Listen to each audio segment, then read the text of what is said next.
Hello and welcome to episode 144 of the world's first Paul Weller fan podcast. I'm Dan Jennings, and 10 years ago I gave up my live streaming career as a radio presenter with one big regret. Never getting to interview my hero, the legendary singer, songwriter and musician, Paul Weller. This podcast exists purely to solve that issue. Welcome to Desperately Seeking Paul.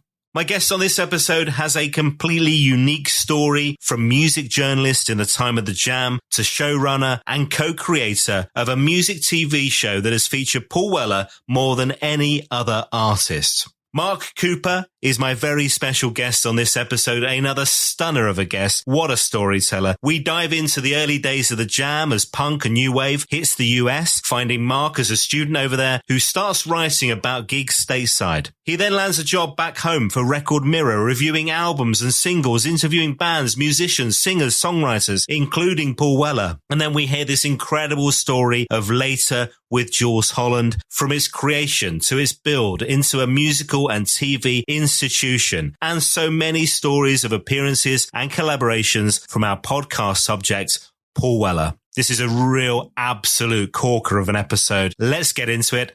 Mark Cooper, thanks for joining me. Thank you very much, Dan. Hello.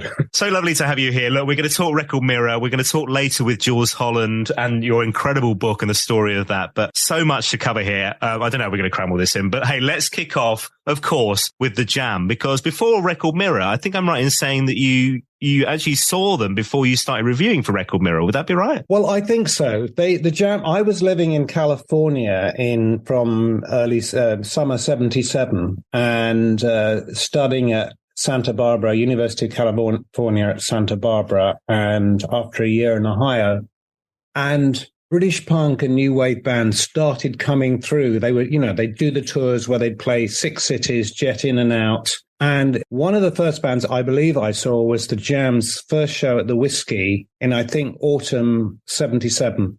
Uh-huh. I have a very clear picture of it in my mind, and 3 very young. Remember how old most rock music was at that time. And obviously the Jam were fantastically young, suited and booted. The energy and the focus and the passion was so different to anything in California, with the exception of the slightly starting to emerge punk scene with bands like X and the Germs, etc. But I don't think I'd seen anything else from Britain at that point. The first gig I was going to go on to review was the Sex Pistols in Winterland in San Francisco in January 78. So in my mind, this is before that. And the Sex Pistols was the first one I reviewed. And then very shortly after that, I saw the Jam again at the Starwood in LA. The tours came pretty quickly in those days, pretty quickly and pretty relentlessly. And I found the review of them at the Starwood. Yeah, last time the Jam played here was back in November at the Whiskey. They rushed through like an express train at a disused station. This time they're at the Starwood, a large disco with sunken bars and sunken floors. So I started writing about music. This is one of my earliest reviews, and one of it was a great subject because it was about the collision between the new energy coming out of the UK and a California scene that was, dominated by Supertramp, Fleetwood Mac, Journey, etc., and a very small emerging club scene in LA that had its own punk thing going, but was kind of aping still the UK. And of course, because I'd left the UK to study I had to make my own impressions of what was going on in the UK because I wasn't there. But obviously I had a sense as a Brit abroad of what the world they were coming from, what the Jam represented and how novel they seemed, how fresh. It's really interesting you say that because Paul recently on Sunset 2020 album, and the song on Sunset talks about the Whiskey and talks about those days. And Paul in interviews was talking about like remembering he hadn't visited since those days, since those gigs. And his son's now living in LA. So he'd gone back and he was looking down the strip and remembering the stuff, but thinking, God, this has gone by in like the blink of an eye almost. And there we are now talking about that gig. It's incredible because the lyrics of the Whiskey and that are in that song. Wow. Well, and they kept coming back, in the time I stayed in the US till late 1980, autumn 1980. And I saw the Jam Jam 2 or 3 times more. Again, in my memory, and I'm not sure, I certainly saw a gig in Oakland in 79 or 80. And in my memory, they were on with the Ramones, which seems slightly incredible. But I'd have to ask Paul, you'd have to ask Paul if that was true. But they obviously kept growing at a rate of knots. You know, I don't know that any band has grown quite as quickly. Maybe The Who in their early days with Paul's vision and, you know, his... the concepts, the sense that more and more they were taking on the English class system. You know, that wasn't probably immediately apparent at the Whiskey. They were just very urban, very mod and very new and very fast at that point. Whereas, God, they got so rich so quickly. And I got all those records and weirdly, I'm probably 7 years older and, you know, obviously more academic and middle class, etc. But they just felt like a New England and Paul represented that to me, his songwriting and his presence and his intensity, you know, and it felt they were invigorating, hugely so. There's obviously talk of the Jam not cracking America, but your experience was that the crowds were up for it. The gigs were well attended. Well, quite well attended. The gigs at the Whiskey and the Starwood, because there was a kind of little nascent English scene behind Rodney Bingham and the other people who championed, you know, and were kind of English loving hipsters. There'd always been a small scene in LA like that. They just didn't get very much beyond that because American AOR rock was very overblown, very melodic, full of grand gestures. You know, we all know the feeling. And the Jam felt like the opposite of that. They were a short, sharp shock in contrast. So while I think the scenesters were fascinated, you know, the broader radio landscape didn't make any sense of the Jam, despite the fact they kept coming back. And, you know, they worked hard. I remember John Weller always rushing around and organizing. And I remember going to some sort of press conference at their record label in America, and they'd, you know, it's not that they didn't work hard. I just don't know that they made sense in America early doors. And then their subject matter was so English. You know, I mean, there is a subway system in LA, but, you know, down in the tube station at midnight, I don't know that it resonated too well. And Paul was writing about his own landscape. And so I think the Americans who cared admired that, but it didn't resonate or make any sense to most people. So you talked about starting to write. So you're over there studying, but you start to write for Record Mirror. So how do you get that gig? Is it just something that because email's not a thing? So you're having to send these over? I had a friend who was the news editor at Record Mirror who I'd been to college with, and he asked me to review the Sex Pistols because I was there on site. And that, as I say, was January 78. And once I started, I thought, I'm in a unique position here. And also it gave me a kind of focus alongside the studying and teaching. So I was in Santa Barbara. I'd drive 90 miles down to the Whiskey and to the Sunset Strip or the Starwood or wherever, review a show in some beat up old car, and then drive back up to Santa Barbara the same night. And gradually I built it up. So I became, I went up to Bay Area, San Francisco quite a bit. So I built up a sort of Californian correspondent sort of role over a few years.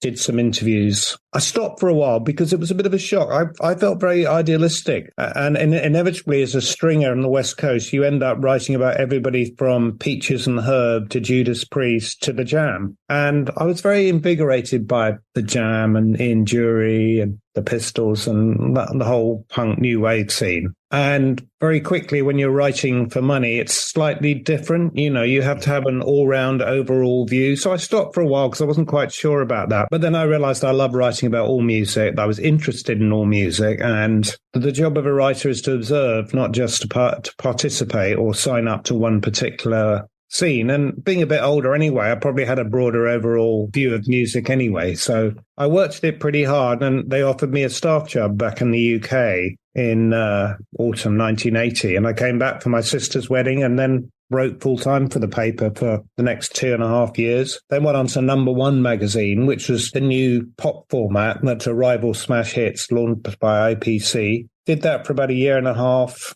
Wanted to see how records were actually made. I carried on writing for people like City Limits and then quite soon after Q magazine. But I took a job at Virgin Records and worked in A&R. and publicity, worked on Madness and Working Week and other groups and worked with them, and then Polygram internationally, the old label that would have brought the Jam over, and then got offered quite randomly and very luckily a job as a researcher on a TV show called Wired in 1988, which was the first TV thing I worked on. And at the same time went for an interview to the BBC for The Late Show, which was their starting arts and media show. First person who took the job, then left a year later. And I started at the BBC in January 1990 on The Late Show, booking the bands and artists and making short films about the music scene. So the love of music is continued throughout that entire period. I mean, that is at the heart of pretty much everything you've done, whether it's the documentary making or Jools Holland show, Glastonbury. We'll get onto all these things in a sec, but that love of music is inherent within you, yeah? Oh, totally. And had been my main focus probably since I was about 8 and first heard, I don't know, Love Me Do or something. So yeah, I mean, it's just, I never conceived of working in music or doing it as a job. And, in a way, that fateful call, can you review the Sex Pistols and bands like The Jam coming through LA, sort of gave me an opportunity to do it. And once I'd started, I loved it. I love the world of musicians. I love the stories. And I already had I love to read about music, get a sense of its history. So I loved a sense of the culture, I suppose. And that's never left. There are moments with the Jam in 82 where you review The Gift for Record Mirror. And obviously that year leads up to ultimately to the band splitting. And through your writing, there's an interview that you did around that time as well, July, the summer of 82. And I'll see if this can spark some memories. It was called One Man and His Misery, Paul Weller of the Jam. Yeah, I found that piece. I think the subtitle is Women, Whine, WHINE and Song. And in my review, and I reviewed them live as well, and in that interview, Paul was a hero of mine, but there was a real sense of a man drowning in, I won't say depression, but misery, and struggling, for the music to mean as much to him. And I guess ultimately, feeling very frustrated by the Jam's audiences that he couldn't expand and change, that, he meant but people booing the support act or chanting for the Jam the whole way through. So I think he'd started to feel very constrained. And I think also I suspect he'd found an earnestness in himself, which the interview I did with sort of quizzed him about and teased him about, to my shame, used the expression, his heart as big as a gasworks. And it was slightly taking the piss because I think Paul was just drowning in his own earnestness, his own sort of Puritan drive, and I think he himself knew he needed a new aesthetic, and he has the courage, to do something about it, and in a way in a very sort of Neil Young-like way, to sort of strike out in his own and a completely new path. I said I started to write for Number One, and Record Mirror had become one of those small A4 rather than, the big old enemy side newspaper that it had been before, and there was such a change in British pop music, which again was fascinating. And I think Paul kind of found his own way to get with the program with the Style Council, didn't he? This was a band very much concerned with image, and they were more about soul and about having fun. They were playful, all playing, with androgyny, with jazz, with the French. All these things came in that. And I don't think it was just a career move. I think he genuinely, and the interview with Paul when he was still in the Jam in 82, you could feel somebody reaching a kind of dead end. Yeah, and you certainly, when you read that, you get a sense of a number of things, actually. Gary Crowley's talks about the Jam being the people's band, but Paul talks about, at that moment, it feeling like this disconnect between him and the audience and the band, where he wanted to move forward, wanted to do things you mentioned, like the support acts and stuff being booed and the football chants and all that. And it felt like, whilst the band members maybe could have embraced that type of music that he went on to with the Style Council, I don't feel that the audience would have let him do that with the Jam and move into the areas that he wanted to move into. So you get the sense, like, you can understand from that article. I mean, that comes just months before he makes that decision on the holiday and tells the band, or literally like a month before he tells the band that it's all over. You've got to remember how they were in such a unique position, the Jam, and they were so successful. I mean, they were the number one British band. They had this kind of heavy responsibility in a way, as that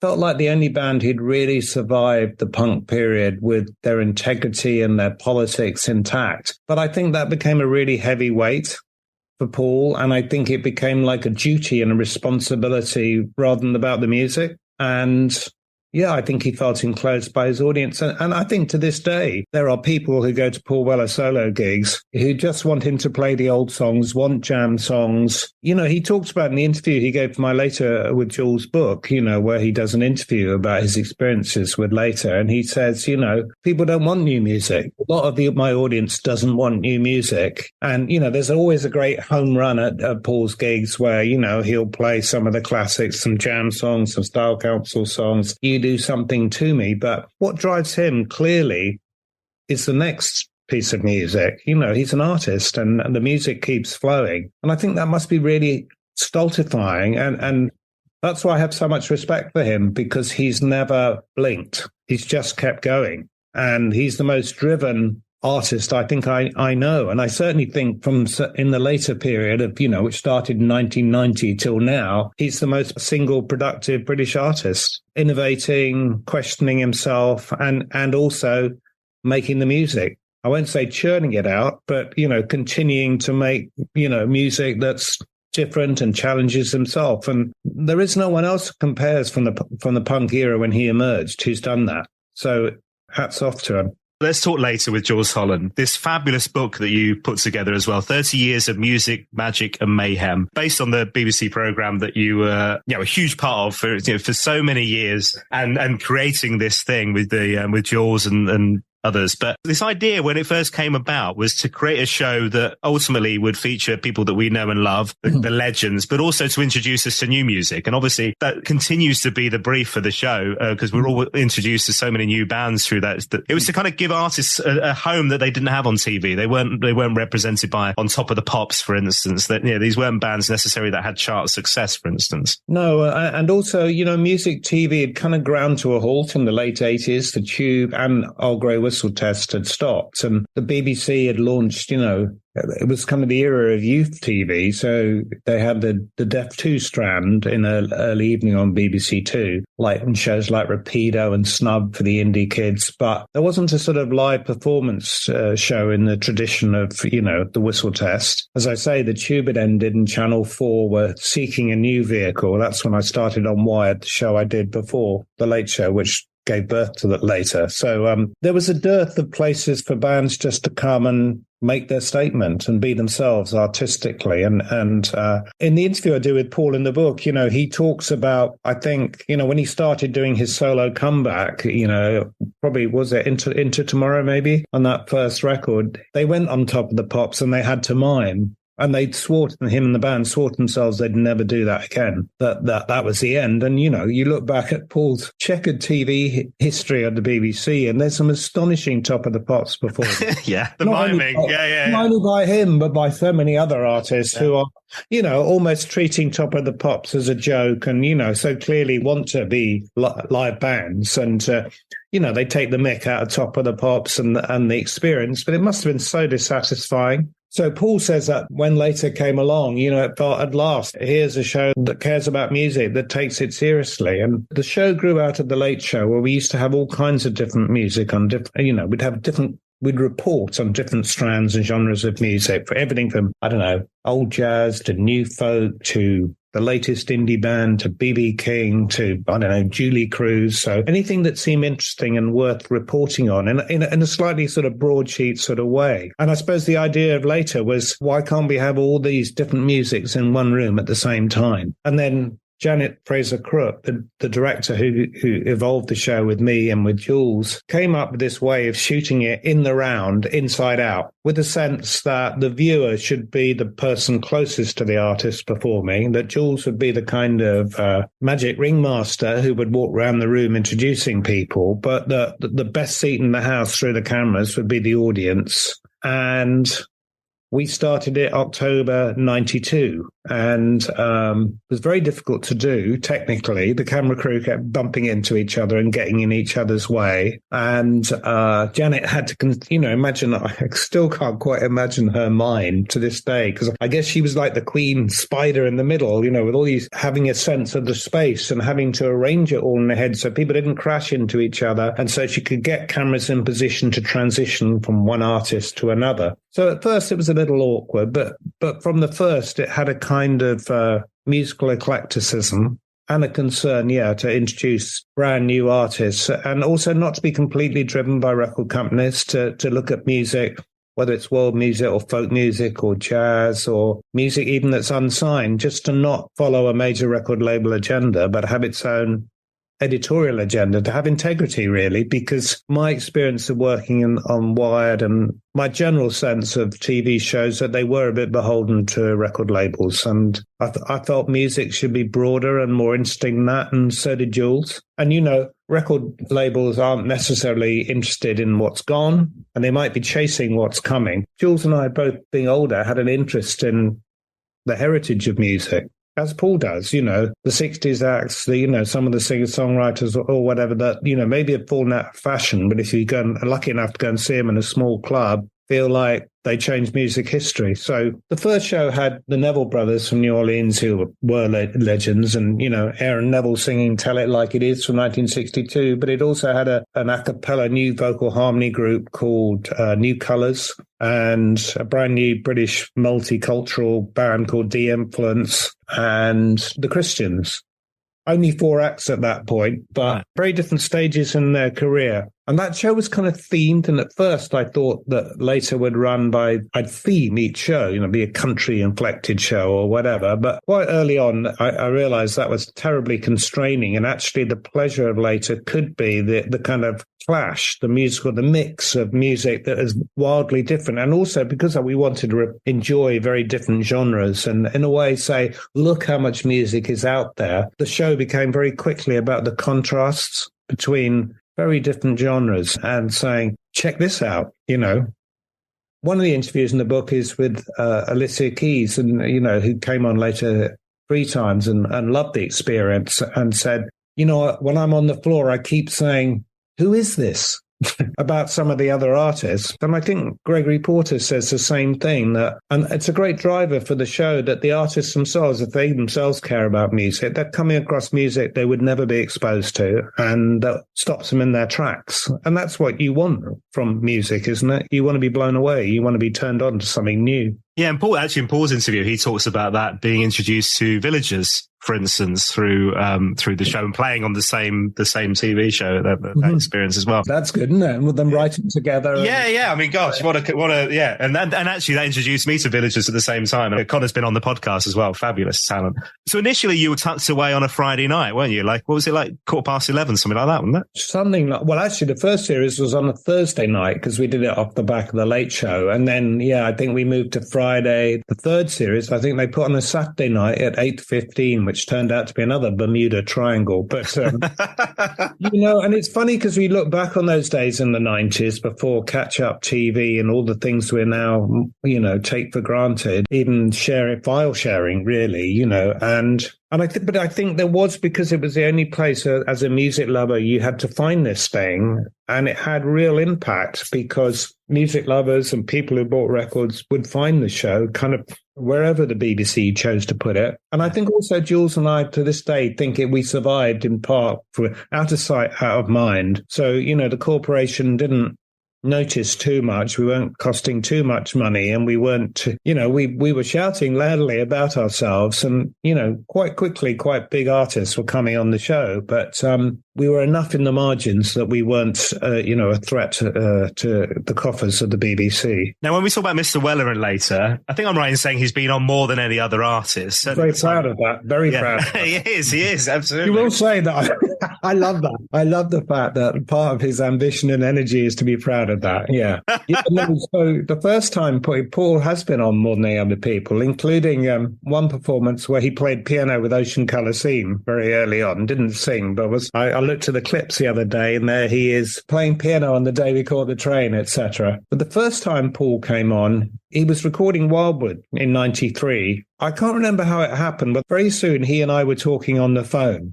I don't know if he remembered me from my journalistic days. Obviously, I remembered him. And there was a sense, the first album hadn't done all that much. And, the Style Council had very much ended with a whimper. And there was a real sense that, Paul was a bit betwixt and between. No one was quite sure how it was going to play out. Yes, he'd had the Jam and mattered so much, and the Style Council made so many brilliant records. But, he was probably 2 or 3 years off the boil, you might say, and still incredibly young, of course, but not young in punk terms, because, age is a thing. And, everybody in his world, including himself, had said, I die before I get old. And there you are suddenly in your late 20s and thinking, life is long and I love making music. Who am I going to be? But anyway, I had a great chat on the phone and I heard Sunflower and was very excited. I'm not sure I heard Wildwood at that point. And has my fire really gone out? Clearly a meditation on those dark years and what do I have left? So we talked about, he was very keen to do something new to fit in with the show. There was a young singer-songwriter called Lena Fiagby, and we agreed that he'd do a duet with her on Marvin Gaye, What's Going On. And over the years, Paul, particularly on the BBC, has got, but it's the first of those series of duets. Now you think about it, everybody from Adele to Celeste. I think Lena was the first. And sadly, although her first single did okay, she was not really heard of again very much. So cut forward and suddenly, it's July 93 or he came on and he's on with Jesus and Mary Chain, Planad and AJ Croce, the son of Jim Croce, who wrote Message in the song In a Bottle or whatever it's called, American singer-songwriter.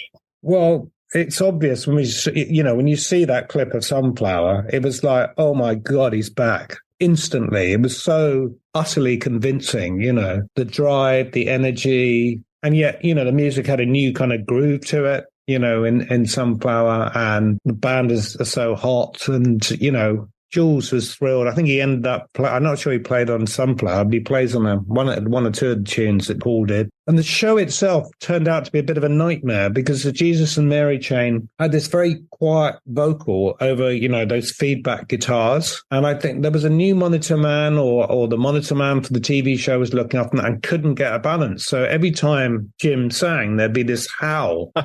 And we couldn't really get a take, and the show is done in sequence, and we'd get to them, and eventually we had to put their songs aside, do the rest of the songs, including Paul's songs, and then come back after supper break, by which time at least one, if not both of the Reed brothers had had a few too many glasses of wine. And it turned into a kind of confrontation between the show and them just to try and get takes. And there's a great take of them doing Snake Driver, I think it's called. There's a single camera prowling around Jim's face and you'll hear the occasional tiny howl. But we stayed there till about 1 a.m. and Paul was in my ear sort of saying, we need to get this done. I want to go. And it was very... a difficult record, shall we say. But for Paul's part of it, it was the 9th show of our second series, and it just felt like a statement, not only for Paul, but for later, that here was this British guy who was going to be already was, and was clearly going to be a British great again, and back in his pomp.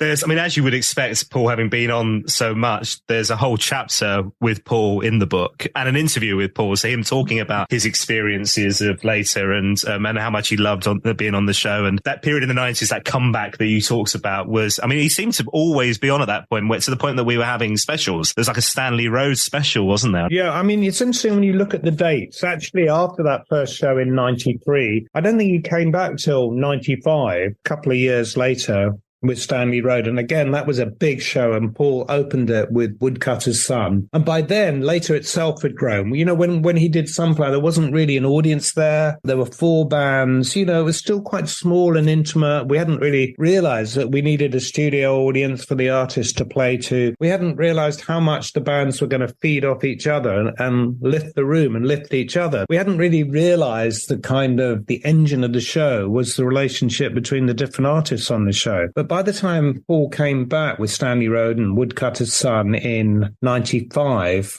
he's on with Bubba Miles on and Joan Armour Trading's on and a band called the Vulgar Boatmen. Scott Walker's on. Supergrass are on with All Right. Tells you right where we are in time. Right. If you look at the clip of Woodcutter's Son, and I think he does You Do Something to Me on the show as well. The audience is virtually falling into the band. The audience are up on risers right round the circle, and the sense of energy in the room, not only coming off Paul, but the show itself. I think pop culture had really reunited with Britpop at this time. And suddenly, you know, everybody cares about music again. And Later isn't exactly a Britpop show. We covered loads of Britpop and trip hop and, you know, the era, but also we'd have world music, etc. Whereas suddenly this is kind of the TFI era and the Word. But there's a general sense that youth culture is back and British music is back. And Later's agenda included that, but it was always sort of broader, both including the past. And so you've got Scott Walker and Joe Norman trading on, and you've got Baba Mal from Africa on, but you've got Paul Weller and Supergrass. So,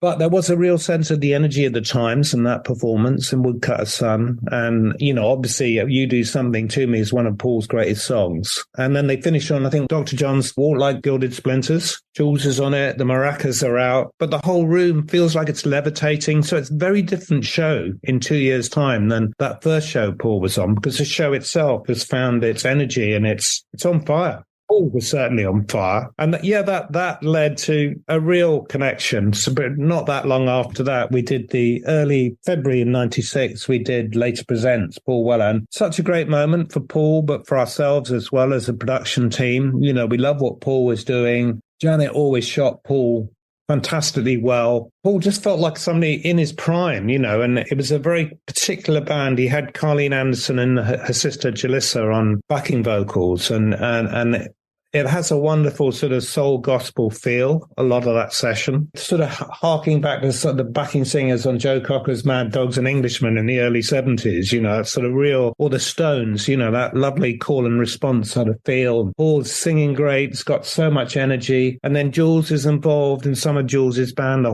Rico, the trombone player, is on Broken Stones. And we did 3 specials with him over the years. I think the last in 2008 for BBC4. And much as he loves Later and being on with other bands, some of which he likes and some of which he doesn't, being a man of strong opinions, the focus that those specials take, and that first one has that particular Stanley Road energy that was extraordinary, you know, and there's acoustic moments with him with a band doing Wildwood in a very intimate way, and then there's moments where the Changing Man and the band are really strutting. And you know, if Sunflower's him back, you know, he's now back at the level he was, you know, at the Jam in their peak. And you can see that confidence in the band, but he looks so cool. I mean, that guitar he just looks so on the money, doesn't he? Yeah, and he's become the Changing Man, you know, he's found out who he is. And the funny thing is about him coming, you know, he then came on the Hootenanny at the end of that year, and I think he was a bit dubious about coming on the Hootenanny, but I watched that for before we talked together today. And he did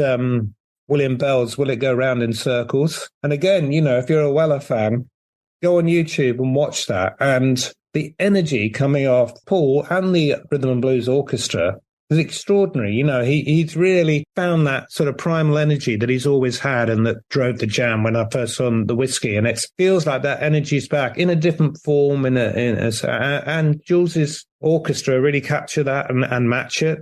And even though Paul was probably on with some people he was probably quite unsure about musically and culturally. I was going to say this. I mean, that's the only show you'd ever see Paul Weller next to Mick Hucknall singing together, right? Yeah, exactly. And brilliant. Very proud of that, you know, both great singers, but, you know, and both, of course, socialists, but in many other ways, not necessarily, you'd say, kindred spirits. Yeah. There was a story in the book around show 100. Yes. Which is just how can you bring that up? That's so cruel. So this was April 2000, around the time Paul's just released Heliocentric. Tell me about this. Yeah, he's on a roll still, I think. You know, I think also the Heavy Soul session before that. And then, it was great. I watched I Should Have Been There to Inspire You, and it's great. And Heavy Soul. And Carleen's there again and was on that show, funnily enough. But so we got to our 100th show, which we were incredibly proud of, which, you know, always be wary of something you're proud of in advance. And we had Moloko, who were, you know, happening with Sing It Back, etc. Kirsty MacColl, who I'd always loved, he'd made a Latin sort of inflected record. A great you know, very much still the later aesthetic. We had a Hungarian fiddle group called Lakatosh, who sort of played, you know, incredible hot fiddle, Idlewild. And that show introduced Craig David. I mean, that seems Craig is now in his second career in flying. But this was Fill Me In, I think, in his debut, and very accomplished singer and musician out the traps then. He seemed extraordinary. We invited various friends of the show. I think Macy Gray was there. Jonathan Ross was there to the taping. And Paul's middle song, he started with He's the Keeper. His middle song was Sweet Pea, which involved an acoustic, I think a 6. I can't remember if it's a 6 or 12 string. Anyway, he started this song and about a minute in, a string broke. Oh dear. And of course, the show wasn't live to air then. We taped as live. And, we always hated stopping because there's a kind of kinetic energy when the show just rolls along. By this point, we'd all got much better at Janet and the crew, etc. Most of the shows we did would just run straight through. Right. And the energy that would come with that, the steam would rise, the sense of people feeding off each other like a musical bouncing ball bouncing around the room. I think that was later had a real genius for that and was unique as a show in doing that. So every time it became a bit more stop-start, like Top of the Pops, where they heard the audience from band to band, and we'd find it very painful, as I'm sure with the artists. Anyway, this happened 4 times in a row. Paul had, I think, a new guitar tech. They'd never worked together, and he hits the acoustic guitar pretty hard. It's a strum along.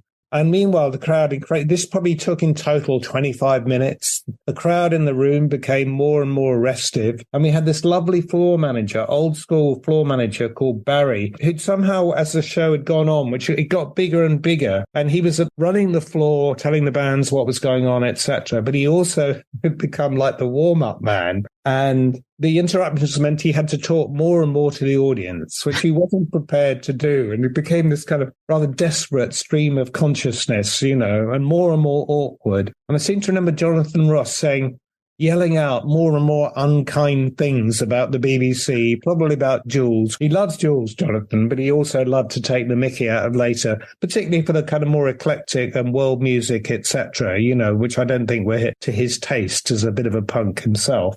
And the whole thing turned out, I won't say toxic, but a little damp, And eventually, on about the 5th time, Paul ran Sweet Pea and managed, the string didn't break and the show got done. But it was kind of humiliating. And in fact, we realized we kind of had to modernize after that and get a proper independent warm-up person to look after the audience, etc. But so it was very tough on Barry. He was a lovely man and a brilliant floor manager, but a bit of a meltdown, yeah. So, pride comes before a fall, as they say. Now, look, we should talk Hootenanny, not least because there are plenty of Weller connections, but there's a whole chapter in the book called Enjoy Yourself, It's Later Than You Think, and various different stories around Hootenanny, including this one, which just seems ridiculous with the BBC at the time, having to issue a press release about the fact that Hootenanny was pre-recorded. It's not a live show. And this all came off the back of like a load of crises at the BBC, of which there always seems to be some kind of crisis. But things like there was the Monarchy programme and the Queen apparently storming off the shoot, but actually it was all out of sequence. There was the BBC radio competitions that were being rigged. There was even the name The Blue Peter Cat, for goodness sake, which the production team ended up doing as opposed to the audience watching the TV. There always seemed to be something going on. A crisis of trust, we BBC insiders call it. Yeah, very much. I think around 2006, 2007, there was a crisis of trust in the BBC, which I think was the beginning, really. It's hard to explain this to somebody in work. The BBC was, in the 90s, felt very, as a producer at the BBC, you felt very proud and very loved, and people, not only internationally, there was a real sense of respect, and the value of the BBC was clear, obviously in music, but elsewhere, I think. And I'm sure the BBC is partly at fault for this, but there were a lot more forces arraigned against the BBC by 2005, from the growth of the tabloid, the world of Murdoch and Sky, and politically increasingly a resentment towards it. So I think you had a lot more forces, turning against the BBC, and, particularly people who believe in an utterly free market, thinking as many of the current Conservative government does, etc. So the climate had changed, and a lot of these voices chipping away at the trust of the BBC. And then the BBC itself is this ungainly, bureaucratic organisation. I always used to say about Later that Later slightly endured and prospered despite the BBC, not because of it. And that's the weird dynamic of the way the BBC works. Only the BBC would have allowed later to exist, and for the many years it continues to do, and it's a sacred place for that. But when you work there, you don't necessarily feel that loved or championed. You know, you read about what John Peel would felt about his tenure at the BBC, and yet he's a BBC icon. So yeah. It's so interesting, isn't it? Because also I think even if you look at some of the stuff recently with the impartiality and the Gary Lineker story, only the BBC would have a blog on their own website all day long about that story. ITV weren't doing that, Channel 4, no. But the BBC, like the constant updates on their own crisis. Yeah, and actually be pretty self-critical of many of its other, you know, it's their fellow colleagues, you know, and the choices of the institution itself and the Director General. So going back to Hootenanny anyway, so in 2006, the Hootenanny, which had evolved, you know, from being a show which, you know, had no audience in the first one, and I seem to remember, you know, Chris Evans coming to the first Hootenanny, which had Paul Young and Chakademus and Pliers and different people on coming there and holding up a paper cut and saying, "Call this New Year's Eve."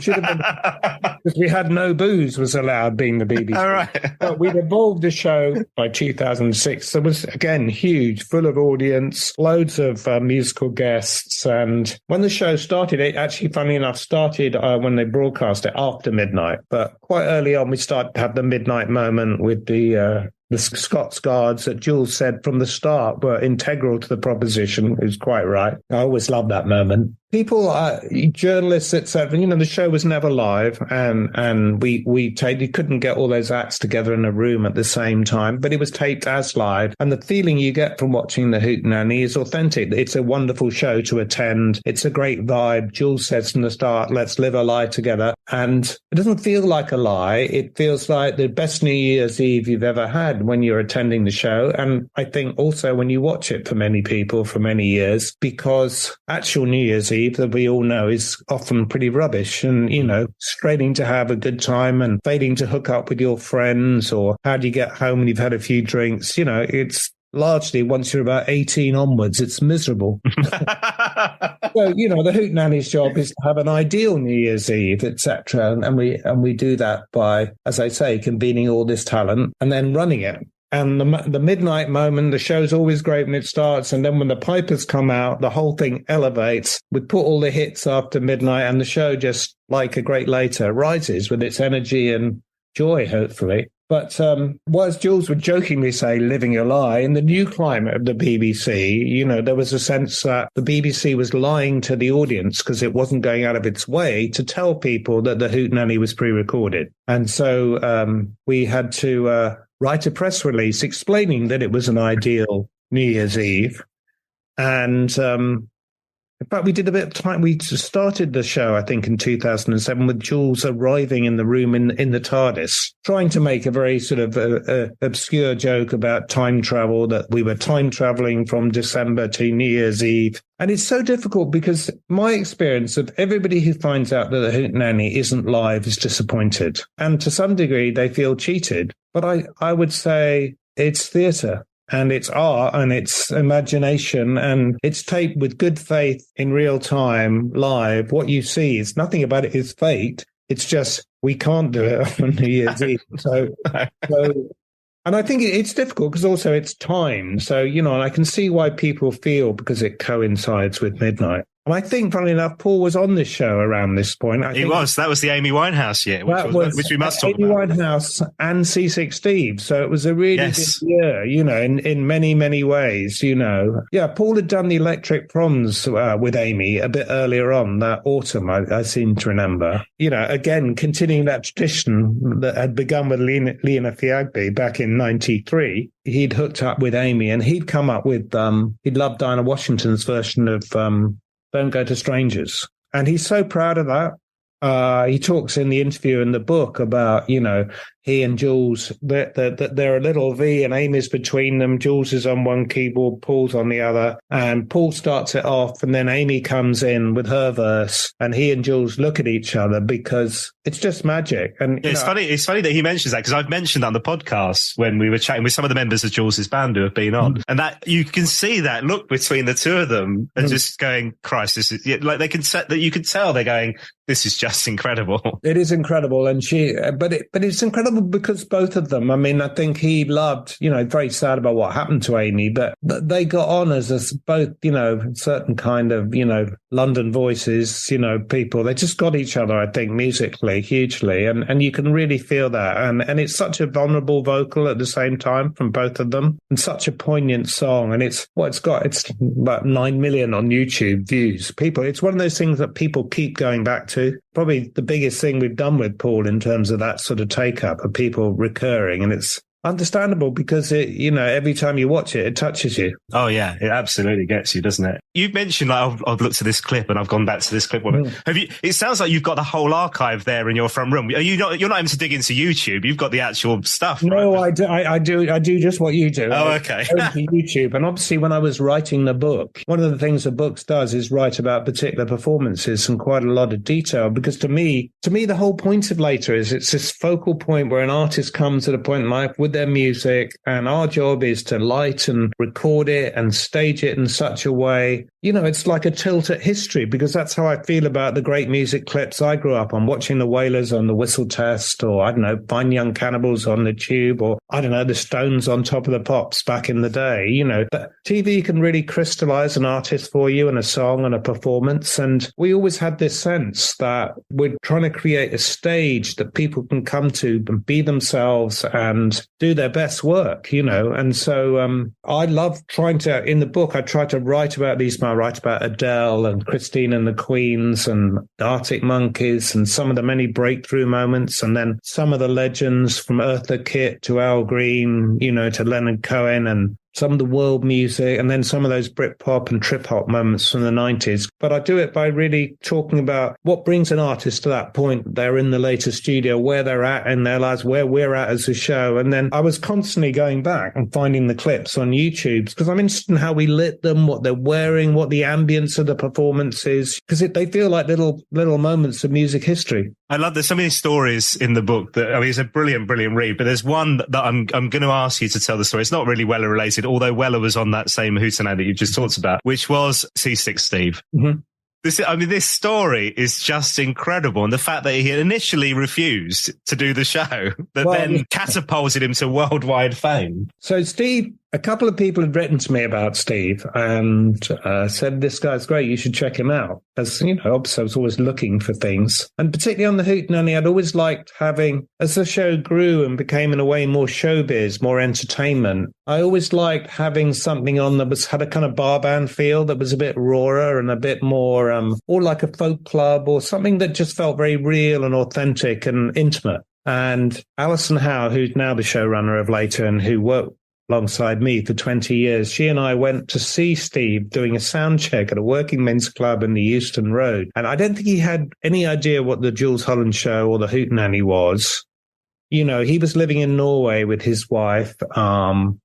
And, he was already in his 50s. He'd recently had a heart attack, and his career had never really taken off. He was playing small gigs like the 12 Bar and like this working men's club. And we went and watched him in soundcheck, and Steve is what Steve appears to be. It's a guy there in overalls and probably a John Deere tractor hat. And, he's smart as hell, but he's sort of bumbling around, and he gets out the 3-string trance boogie at the end of his thing and ends up the show, plays Doghouse Boogie, and ends up either dropping the guitar or throwing it against a piano to his own mortification. Not that I really knew this at the time. And although we chatted and got on, I think he was appalled. I think he felt like it was an audition, and that, he'd been around too long to be auditioning. Who were these people?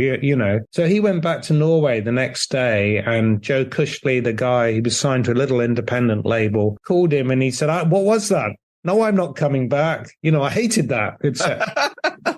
And then finally they persuade him, and he does come back. We did a sound check, I think, on the day of the show, and he'd convinced himself, as had the other people, including Joe he was working with, that they shouldn't do Doghouse Boogie. They should do Cut My Wings, another track off that record. So Steve and I had to have a conversation on the floor. I always thought really deeply about what artists performed. It was a dialogue, and, I particularly enjoyed the dialogue with Paul. We always talked about every song that was in the special over and over and what songs he was going to do on Later itself. And I had heard Doghouse Boogie, and I knew it was a song because it's a story song, tells a story of Steve's life. It's got the great groove. It was such a great calling card. And Steve was like, and I had to persuade him. And according to Steve, I told him, did he want to be successful? Had he been successful? No. Did he want to be successful? Yes. Then play the bloody song. I don't believe that happened because I don't think I'd ever speak to anyone like that, quite that categorically. But I certainly had confidence in what he should do. And so, unusually for Steve, he did agree, sort of back down. And then when the performance comes round, he can't really hear himself, according to Steve. The lights are in his face. I don't think the monitor system was working that well. But this is what he says in his version of the story. And he and I became friends. And, it's one of the people who I really love from my later journey. But when you look at the clip again, he looks absolutely like a man in his element. He introduces the trance 3-string boogie, and he's tapping his foot on this license plate like with a cigar box, and it was just so fresh what he did. And he did it so well. And there's a cutaway of Amy and another cutaway, I think, of Paul, and everybody looks like they're in shock on the road because it's so raw. And it's so fresh, and he looks like a busker who's wandered in from the subway. Yeah. So completely, in a way, undercuts the more uptown version of the show that's going on. Yeah, so he really stole the show. And, according to Steve's version, he thought it was terrible, and he was just waiting to go over and kill Joe, who made him do this show.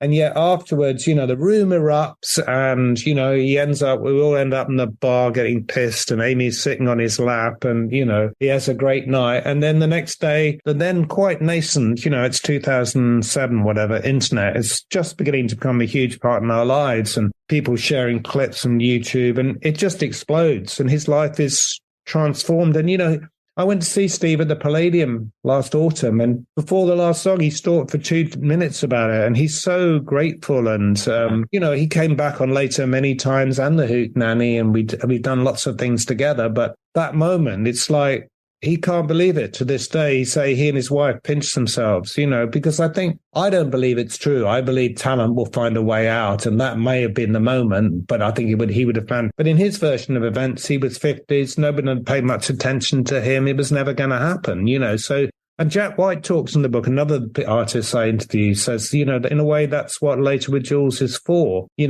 moment when, against all the odds, people are exposed to something that they wouldn't normally see anywhere, and no one knows why it's going to happen with it. I didn't have any sense that Steve was going to be particularly successful. That's not the driver, All that matters is it going to be great? Is it going to be a good part of the show? Let the chips fall where they may, But for him, it was life-changing, and for the people who discovered him as well, hopefully. Oh, no, I love that story, honestly. It was, and it's that thing, isn't it? It's, you've just got to, you've got to put it out there. Who knows what's going to connect and how and why and all those things, but what a special moment. There are a couple of other Weller links I wanted to ask about, and we have to talk Glastonbury. I don't know, are you all right for time for a little bit? Yeah, of course. Yeah? Okay. Don't give yourself too much to edit as well. Well, we're all right, Mark. So you mentioned the 22 Dreams BBC4 special. This was 2008. So Eliza Carthy, Little Barry, who've both been on the podcast, Graham Coxon. You were exec producer for that as well, yeah? Yeah, again, that was a long dialogue with Paul, getting the guests in. I mean, there was another Later Presents before that, which Paul playing solo acoustic guitar, which I think was commercially. Around the Days of Speed tour, yeah. Yeah, which is a great show, and the clips on YouTube again are fantastic. And Noel came out and they did That's Entertainment together, and Jools comes out at the end and they do Town Called Malice, just Paul and acoustic guitar and Jools, and they're great moments. And it's lovely to see Paul like that. And I don't think anybody's really seen him like that, or before or since. He still does acoustic stuff, but usually with the band. I loved 22 Dreams. I felt again that Paul had taken a huge leap forward and reinvented himself in terms of production. The spread of songs on that record, I think, are incredible. You know, so many classic songs, a whole new production approach. He was just reborn. We wanted to do more. So we started doing BBC Four and starting to become, you know, on those Friday nights, a real music lovers. We're building that as somewhere for people to come and doing a lot. We did lots of these sessions, David Byrne, Yasun Adore, John Cale, so many great people. So we were, for some reason, in the studio at Television Centre, and I can't remember if it was Paul or I suggested Eliza Carthy. She came and played on Wildwood and Where'er You Go. And then Graham Coxon and some other guests, as you say. And he, you know, played some great old songs. Once again, in TV, it can be a bit of a nightmare. There was an invited audience, and then there was supposed to be an audience from Paul's website, competition winners. But the guy who was running it, who was looking after Paul's, for some reason, had not told the online audience the go-ahead. And so unbelievably, we ended up being 300 audience members short on the night. What? Can you imagine this? The most, you know, because it was such a great show. And I hadn't done this. He'd forgotten or whatever, just not pressed the button. And he kept saying, where's the audience? And, you know, we could have got an audience ourselves. So the whole thing was, and I had to go and tell Paul, that's what you do if you're the producer. You know, and Paul was lovely, very lovely about it, a bit gutted, obviously. But there's always one as well at a Paul Weller show. There was some bald, very big bald guy, and they always want to go and stand right at the front, in front of Paul. And you could almost see them mouthing, please play what Jam song. And, you know, and as a TV producer, they're not necessarily the person you want. And they're usually bald as well, you know. So this is pretty traumatic. But the show itself, in terms of Paul and the music and the range of the songs, fantastic. And the pieces with Eliza, I think Invisible's on that record, isn't it, as well? Yeah. I mean, that's for me a really underrated song that should be up there as You Do Something to Me. You know, it's one of his great love songs, I think. So yeah, it was a wonderful show, but slightly overshadowed by the trauma of the audience for me as an experience. I just have visions of you just opening the door and just inviting anybody in to fill the space. Oh, good. We did. Virtually trying to raid the audience from, I don't know, quiz shows in other rooms. It was mortifying, but, you know, these things happen. That was another one that got released on DVD. You mentioned the Jools, the Days of Speed acoustic one. Yeah, I've got these on DVD. Oh, well, I'd like a copy of that. I must get one. And the funny thing with Paul, as I say, you know, it really enjoyed me. But my relationship with him was always really friendly, but it was also always been really professional. You know, I'm that much older than him. I'd started as a journalist and I love him to pieces, but it's not an old pals act. Every time I booked him on later, and now Alison books him, it's because he's come up with the goods again. He doesn't have a free ticket. It's not a crony thing. I hate that side of the music business. And the reason there's such a long and enduring relationship with Later is, as I said at the beginning of this, you know, I think he's the British artist who's had the most compelling career and come up with the goods over and over again and reinvented himself and had the musical and artistic courage to keep forging ahead. And that's why he's always belonged on Later. And we always love it when he comes on and are thrilled to see him again. But it's not a crony thing or because he's an old pal, although I like to think of him as an old pal. But first and foremost, it's because he deserves to be on. And that's important to me. And that's carried on right through, you know, Wake Up the Nation and, you know, and the last, you know, White Sky, Going My Way, you know, the Saturn's Pattern, you know, these are all great records to me. And, you know, I don't think he's faltered really. And so the last two performances I really remember is the Later 25 show we did at the Albert Hall, which was amazing because however many audience we had in the room, we always conceived of Later in the round. And finally, we were in the right setting at the Albert Hall with people who, again, lived the Later journey, who all seemed really pleased to be there. It was an incredible bill, which spent about a year building with the Foo Fighters and Paul and Gregory Porter and just so many great people on that. Dizzy was on and so many great people as a combination, as great French artists, Camille, That's right. It was Van Morrison as well, and Katie Tunstall, who was Van another. Morrison, Katie Tunstall, who'd been another great later moment. So it's slightly like a greatest hits, but with some new music. We introduced Georgia Smith on that show and Kali Uchis. So, it felt like it still was part of very much the mission of the show. And Paul was I think Paul he'd just done the big White Sky performance on later in 2015 when, he'd had the strings and the horns and P.P. Arnold on backing vocals. So we wanted to do it differently. And, he came and he did it acoustically, slightly reluctantly, but did Wildwood and did a wonderful version of The Cranes About, another, I think, of his really great songs in recent times, and was very much part of it. And then the very last time that, for me, that he's on with me, he's carried on. He did something, I think, for later in lockdown, but the thing was he came back and did Gravity with the strings. Oh, man. And that was very unusual because he was so particular about it. He only wants to play one song. And Paul always wants to do more music. And that's always my instinct. I always want people to do as much as possible. Later was always very crowded and jammed with artists and songs and always overran because there's always more music you want to share. But on this occasion, just Gravity, which is 2.5 minutes long with a string quartet. What, did he have somewhere else to be or what? No, I just think he thought, I really want this to focus and distill what I do. And this is the song. And, he was very proud of it and nailed it. And we were a bit like, well, that's great, Paul, but normally we do loads more.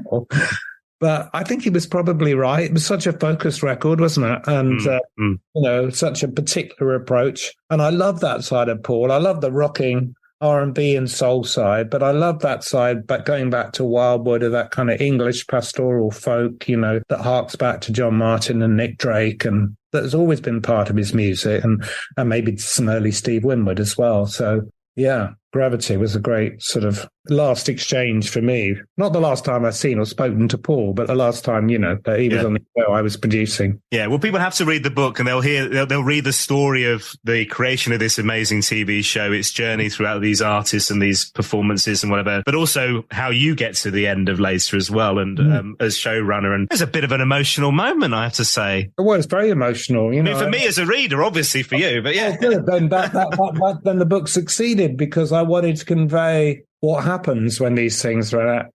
That was not the show it running out, but my relationship with it and how that happened. And that's still a very hard thing to live with because I don't feel any less excited by new music. And the joy of later was always the joy of finding something and sharing it. Whether it's the right song by Paul or a brand new artist that no one's seen before. And, inevitably I miss that just like you'd miss not doing the podcast. Yeah. Well, and it will happen one day, but yeah, Christ knows what I'll fill my time with after that. But it feels to me as well, and you might even mention this in the book, that it would be impossible to launch a TV show, like a show like this these days. That you couldn't do that now, could you, what you've done? I think there's so many things that are different. I mean, obviously the rise of the online space, TV isn't as powerful as it was in general. There are so many rivals in terms of all the little sessions you can come across. Music's moved to, later wasn't a rock and roll show, but for the first 15 or 20 years, it probably had rock bands at its core. And there aren't at the moment any rock and roll bands, or very few, it feels like. But not that you have to have that. It's about performance too. And there's plenty of a broad range of music. But also, I think post-COVID, we're still coming out of the pandemic, where bands travelled less and many less international acts coming to the UK at the moment. That's just starting to come back. And also, I don't think anybody would give you the time to develop something. Later had the joy of growing over many years and evolving. And one level, it's always been the same. It's about a diverse number of acts brought together in a room in real time, with Jools at the heart to make music together. So the fundamental, the pitch of what later is constant. But when you look back through the clips, it's kind of amazing. Just as it's amazing to study Paul's haircuts over the years. You can look at our different sets, Jools' different haircuts, etc., and you'll see constant evolution and change. And at the same time, while the principles remain very constant, I would say. I had to ask about Glastonbury before we go as well. So this has obviously been such a massive part of your life as well. And the BBC TV's coverage starting 97. This was like a proper muddy year. I remember being there that year. And the year after was even worse, if I remember rightly. And you running it all the way through the TV coverage that's expanding onto, not just the TV, but multi-platform, iPlayer. So this incredible thing that I think, personally, I would pay my license fee for the coverage of Glastonbury alone, because I don't have to go down there and camp. It's an incredible production. And you were running that right the way through to lockdowns 2020, right? Yes. Yeah, I started again, very quickly working with Alison, who I also worked together on. So it always felt like a team effort. And Janet, who directs later, directs the Pyramid Stage. So that core family. And I think also the dialogue, because later is a very intimate experience. And most people, the artists, big artists come to it. We can build a relationship with them through later. And that really helps, because what really has grown at Glastonbury is the whole sharing the headline sets and these huge artists, and they've grown steadily bigger with the TV coverage. And, certainly that Stormzy moment in 2019 felt like a huge cultural moment. But in general, over the years, we've been able to share more and more of the sets. But in the early years, it could often be a nightmare trying to persuade artists that they wanted to share their sets that their managers thought had, commercial value. Oh, we're going to do a DVD instead or whatever. What we've managed to build, I think, with Glastonbury and with the same public service values is this thing where,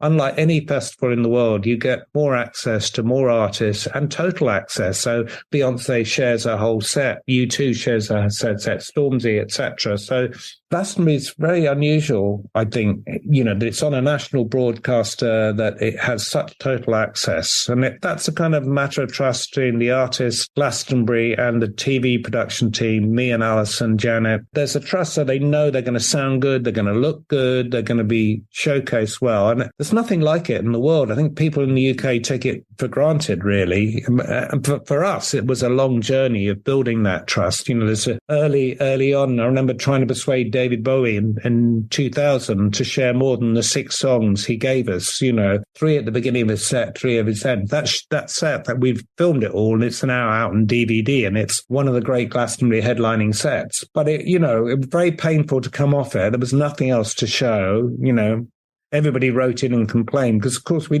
were far too polite to blame David for saying you can't screen any more of the show, which I think I learned after that. We need to fess up. We can't show this, because I think probably at the time it came over like an editorial choice that we went to Ozomatli at the Jazz World stage, which, of course, no one editorially in their right mind would have cut off David and his pomp. So, it has built up and it built up from very small beginnings, very muddy beginnings, as you say, to winning the trust of the music community and then winning the trust of the BBC. And Glastonbury has grown with the BBC services. So all the things we now take for granted, like streaming or iPlayer or Red Button, or the fact that we show 6 stages and you can now access all those stages individually as well as go with the TV coverage. Because when we began in a pre-digital world. Everything was on tape. To find out what was being filmed on the Jazz World or the other stage, runners came with pieces of paper with a set list, and then after the show finished would run down with a physical tape, hand them into the main scanner for us to whiz through and broadcast a song off tape. So the only scanner that was live was the Pyramid one. And we wanted to be live as much as possible from the first. So the way it's evolved is a whole journey in television terms, and it's also a journey of winning the trust of the artist. And it did begin well, because although 97 was a terribly muddy year, BBC Two, Saturday night, Radiohead doing OK Computer, we come on air at 11:30, and 3 minutes later we join Radiohead on stage. And although they're having, for them, as we now know, a terribly difficult gig, it's one of the great Glastonbury gigs, and we join them just before they go into Paranoid Android. And I mean, broadcasting heaven.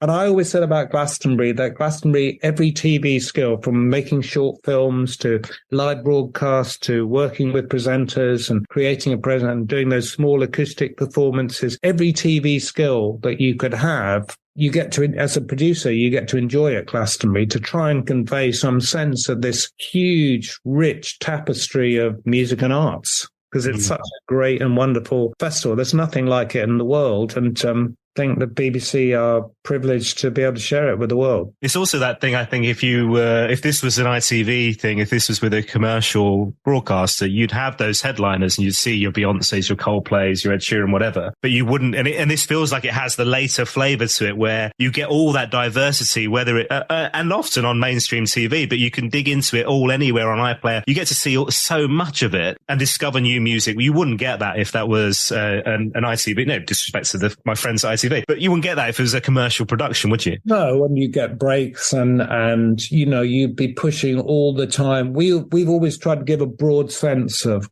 Glastonbury, and once again through those acoustic slots in the BBC, introduce new music, and it's been having the jazz world stage is a bit like having the more global acts that are on later, or the folk acts or the jazz acts. It's always had a very broad remit, and there's a natural, Glastonbury is driven by a higher purpose in terms of charity, etc., and it's charitable causes, etc. It has a kind of ethos that's very much in keeping with the BBC, and I think the same ethos of comparing huge mainstream acts alongside the best of the new cutting edge music, or music that falls beyond a commercial remit. And so I think its values and laters are absolutely of a piece, and so it's a great marriage, I think. And are you no longer involved in that? Oh, I'm not. I'm quite old now. And yeah, but you're going to miss that seat of your pants broadcasting. Well, of course I miss it, right? Yeah.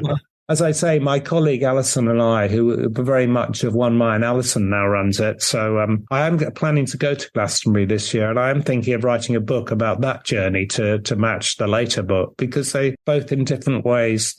As I say, the Glastonbury journey from a pre-digital world to the world we're in now, and the journey of winning the viewers and the artist's trust is a great story. And it's also the story of, in a way, something that was very left field and alternative, as music often was in the 90s, sort of becoming accessed and becoming mainstream in a different way, really. The way Glastonbury is perceived now and the way it was perceived when we first went there couldn't be further apart, but they're indicative of a greater shift in the culture. It's like when you consider the Premier League started in 1992 and you think about how we perceive football and how it's part of the culture now compared with both on television and in the real world. It's not the same journey, but it's not a dissimilar journey. Well, I look forward to reading that book when you get through it, Mark. No pressure, but whenever you get to it, that's absolutely fine. I have two final questions for you before you go. Honestly, this has been such a joy chatting with you about these stories, and there's so much more we could dig into, I'm sure, as well, right? But look, two final questions for you. You're allowed one Paul Weller song for the rest of your life. It can be the Jam, the Style Council, or solo. We didn't really even cover the Style Council, did we? But go on, what will you go with? Gosh, well, I think it would be a different song every day, but we haven't talked about the Style Council, but I remember being so thrilled when Beat Like a Child came out. There's something so effervescently joyful about that. And as we said, Paul wasn't known for writing joyful songs in a way in the Jam, urgent songs, but that was a special song to me. And so today, and another day, it would be complete. There's so many songs, aren't they? The day it'd be Speak Like a Child. Celebrating its 40th anniversary just recently. There you go. Can you believe that? Final question. So the purpose of this podcast, as you'll know, is for me to get the interview with Paul Weller that I never managed during my radio career. I gave up being a radio presenter. That was my one big regret, never getting to interview Weller. If it happens at the end of this podcast series, I mean, what are we on now? Like episode 140 something. If it happens at the end of this podcast series, what should I ask him, Mark? Gosh, there are so many questions to ask Paul, because I suppose I've always been fascinated by how the songs come to him. And I know there were periods when the songs dried up. And so I would want to ask him about how a particular song came to him and what that feels like, because that's what he lives for. Inspiration, creativity. But like anybody who does that, they probably, as that early song, that first later session says, has my fire really gone out? I don't think he lives in fear of that. I think maybe for one period he did. And I so admire the way he's kept going. The fact he suddenly gave up the booze and everything to just really focus on what he loves and does best. So I'd want to know about inspiration, what he thinks it is and where it comes from. Big, mysterious question, eh? That's a great question. You can tell you did all that for a living as well at one point, right? Hey man, this is so good. Thank you so much for the book. It's a fabulous read. Honestly, people need to check out the story later, not just for the Weller connections, but the whole journey of that incredible TV show as well, and the story arc and everything in there. But Mark, thank you so much for joining us. Thank you, Dan. All the best. My thanks once again to Mark Cooper for joining me on the podcast. Do check out that book, Later with Jools Holland, 30 Years of Music, Magic and Mayhem. You'll find all the details in the show notes for my podcast on my website, paulwellerfanpodcast.com. Don't forget to spread the word. Share this episode on your social media channels, Facebook, Instagram, Twitter. It all helps to find new listeners to this podcast show. And whilst you're there, you can get yourself into my store, get yourself official merchandise from the podcast, and you can buy a virtual coffee to show your support. Thank you to Sean Wilson, who's done exactly that over the past week. Hello, Sean. Hi to Rich Gill. Hello, Rich. Hello, Peter E. Thanks to you for your virtual coffee. Hello, Martin Bonholm. Hi to Mike C. Mark Josling, thank you to you for your virtual coffee, sir. Hello, as always, to Simon Cartledge. Hi, Simon. Thanks for your virtual coffee. Hello, Martin Glover. Thanks to you, sir, as well. Get involved on my website, paulwellerfanpodcast.com, and you can get in touch on social media as well. You'll find me on Twitter, @WellerFanPod, or on Instagram and Facebook. Search for Paul Weller Fan Podcast. Thanks for listening. I'll see you next time.